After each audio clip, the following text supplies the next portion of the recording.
ती पतंग उडवली आकाशामध्ये, कोणाची पतंग कापली? असं आहे ना की आता हे पतंग उडवणारे सगळे जे आहेत ना आमचेच माणसं आहेत.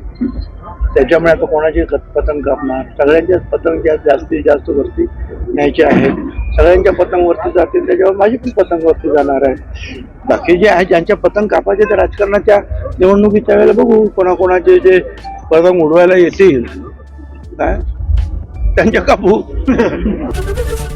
एबीपी माझा, उघडा डोळे बघा नीट.